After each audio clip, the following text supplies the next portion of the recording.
علی اور زینب کی شادی کو 2 سال ہو چکے تھے۔ دونوں کی محبت کی مثال پورے خاندان میں دی جاتی تھی۔ علی ہمیشہ زینب کی تعریف کرتا اور زینب اس کی ہر خوشی کا خیال رکھتی۔ لیکن ایک دن علی کے دل میں ایک نیا زہر اتر گیا، شک۔ علی نے دیکھا کہ زینب اکثر اپنے فون پر مسکرا رہی ہے، کبھی میسج ٹائپ کرتی، کبھی کسی نمبر پر بات کرتی۔ علی کے دل میں سوال اٹھا، یہ کس سے بات کرتی ہے؟ محبت کے بیچ میں زہر بن کے شک نے جگہ بنا لی۔ ایک دن علی کا غصہ پھٹ پڑا۔ علی چیخ کر بولا، زینب، میں نے تمہیں اپنی عزت سمجھا اور تم نے مجھے دھوکا دیا۔ زینب روتے ہوئے کہتی رہی، علی، یہ سب غلط فہمی ہے، بس مجھے سن لو۔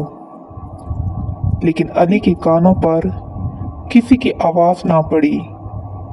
اس نے غصے میں 3 بار کہا، طلاق، طلاق، طلاق۔ کمرے میں سناٹا چھا گیا اور زینب آنسوؤں میں ڈوب کر گر پڑی۔ چند دن بعد علی کو معلوم ہوا کہ زینب جس سے بات کر رہی تھی وہ کوئی غیر نہیں بلکہ اس کا بھائی تھا، جو بیرون ملک میں رہتا تھا اور بہن سے دل کی باتیں بانٹ رہا تھا۔ یہ جانتے ہی علی کی دنیا اندھیرے میں ڈوب گئی۔ یا اللہ، میں نے اپنی سب سے بڑی نعمت، اپنی بیوی کو اپنے شک کی بنیاد پر کھو دیا۔